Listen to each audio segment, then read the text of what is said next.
Hello everyone, कैसे हैं आप सब। मेरा नाम वैभव कौशिक है और आप सभी जुड़ चुके हैं संस्कृति आईएएस के यूट्यूब प्लेटफॉर्म पर। आज हम जिस टॉपिक के बारे में बात करने वाले हैं वो टॉपिक बहुत इम्पॉर्टेंट है और वो टॉपिक जुड़ा हुआ है एनवायरनमेंट से। अब यहाँ पे उस टॉपिक का नाम है बायोस्फीयर रिजर्व, क्योंकि 27 तारीख को एक बायोस्फीयर को हमने एक अपलिफ्ट कैटेगरी में डाल दिया है और उसे खुद यूनेस्को ने मान्यता दी है आपके WNBR बायोस्फीयर की कैटेगरी के लिए। अब इसी को हम लोग कई बार MAB प्रोग्राम भी बोल देते हैं। What do mean by MAB program? तो वहाँ पे मतलब होता है मैन एंड बायोस्फीयर। और अगर मैं बात करूँ WNBR की तो उसकी फुल फॉर्म होती है world network of biosphere reserve. अब ये कैसे अलग होते हैं? तो यहाँ पर जो आपके MAB के तहत रखे जाते हैं बायोस्फीयर, वहाँ पर 3 जोन्स में पूरा एरिया डिवाइड किया जाता है। अब यहाँ ये 3 जोन्स बनाने के कारण क्या है? तो वहाँ पे जैसे टूरिज्म को बढ़ावा देना है, रिसर्च के लिए काम करना है, एजुकेशन के लिए काम करना है, इस वजह से इस पूरे एरिया को 3 भागों में बांट दिया जाता है।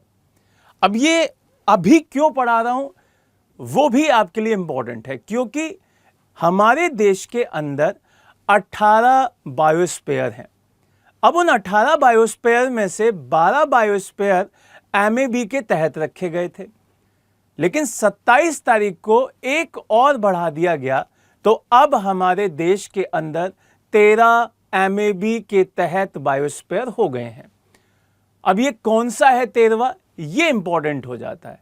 तो उसका नाम है शीत मरुस्थल हिमाचल प्रदेश का। इसके बारे में हम बात करेंगे, लेकिन उसके साथ साथ हम पूरे देश के 18 बायोस्फीयर भी पढ़ेंगे और 13 MAB के तहत कौन कौन से बायोस्फीयर हैं उसको भी जान लेंगे। चलिए अब हम उन सभी 18 के बारे में बात करते हैं जिनको हमने बहुत अच्छे से याद कर लेना है, और वो 18 कौन कौन से आपके बायोस्फीयर हैं वो देखते हैं। सबसे पहला जो बायोस्फीयर आता है उसका नाम है नीलगिरी बायोस्फीयर। अब ये किस एरिया में है? ये आपके 3 स्टेट्स में पड़ता है, जिसका नाम केरल, तमिलनाडु और कर्नाटका है। 1986 में इसको ये बायोस्फीयर का दर्जा दिया गया था। इसके बाद आता है नंदा देवी, जो कि उत्तराखंड में है, और 1988 में इसे बायोस्फीयर बनाया गया।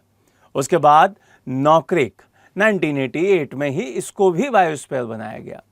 उसके बाद 4 बायोस्फीयर ऐसे हैं जिनको 1989 में बायोस्फीयर की कैटेगरी में रखा गया। सबसे पहला गल्फ ऑफ मन्नार है, उसके बाद आपका सुंदरवन पड़ता है, उसके बाद मानस नेशनल पार्क पड़ता है, और उसके बाद ग्रेट निकोबार पड़ता है।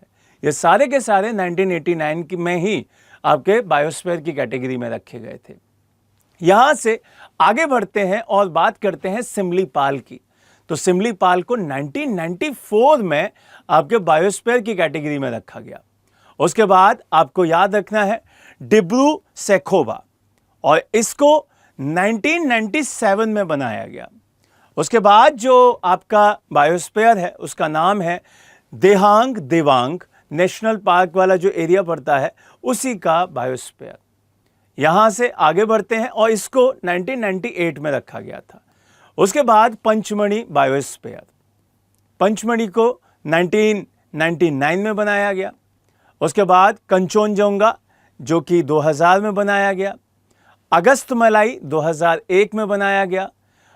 उसके बाद जो बहुत इंपॉर्टेंट है, जो कि छत्तीसगढ़ और MP के एरिया में आता है, जिसका नाम आपको दिखाई भी दे रहा होगा, अचानकमार और अमरकंटक बायोस्फीयर।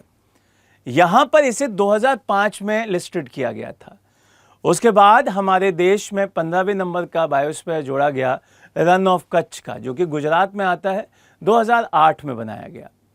उसके बाद जिसके बारे में आज हमें सबसे ज़्यादा पढ़ना है, कोल्ड डेजर्ट हिमाचल प्रदेश, इसको हमने 2009 में बायोस्फीयर की कैटेगरी में रखा था। उसके बाद 17वें नंबर पे शेषाचलम आएगा, जिसको हमने 2010 में लिस्टेड किया, और सबसे लास्ट में पन्ना जो कि MP में आता है, और इसे हमने 2011 में बायोस्फीयर की कैटेगरी में रखा। यहां से अब आपको ये जानना होगा कि हमारे देश के अंदर जो 18 बायोस्फीयर हैं वो तो हमने पढ़ लिए, लेकिन 13 MAB प्रोग्राम के तहत कौन कौन से बायोस्फीयर आते हैं, तो मैं 13 के 13 आपके सामने बोल देता हूं, जिससे आपको याद रखना है। पहला है आपका नीलगिरी, दूसरा है मन्नार की खाड़ी, तीसरा है सुंदरबन, चौथा है नंदा देवी, पांचवा है नौकरेक, छठा है पंचमढ़ी, सातवां है सिमलीपाल, आठवां अचनकमार, नवा ग्रेट निकोबार, 10वां अगस्तमलाई, 11वां है आपका कंचनजोंगा, 12वां है पन्ना, और अब इसमें 13वां भी जुड़ गया है और उसका नाम है शीत मरुस्थल हिमाचल प्रदेश, जिसको हमने बायोस्फीयर कब बनाया था, 2009 में बनाया था। अब ये पूरा सेगमेंट आपके एग्जाम के लिए बहुत इंपॉर्टेंट है, यहां से आपके हर एग्जाम में क्वेश्चन आएंगे और ये आपको पता होना चाहिए। तो अब मैं आपके लिए एक क्वेश्चन छोड़ के जा रहा हूं, आपको बताना है कि भारत का पहला बायोस्फीयर कौन सा बना था। ओके, तो चलिए, जो लोग हमसे नए जुड़े हैं वो हमारे चैनल को सब्सक्राइब करें, जिससे कि जो आगे आने वाली वीडियोस हैं वो उनको टाइम पे मिल पाएंगी। जय हिंद, जय भारत।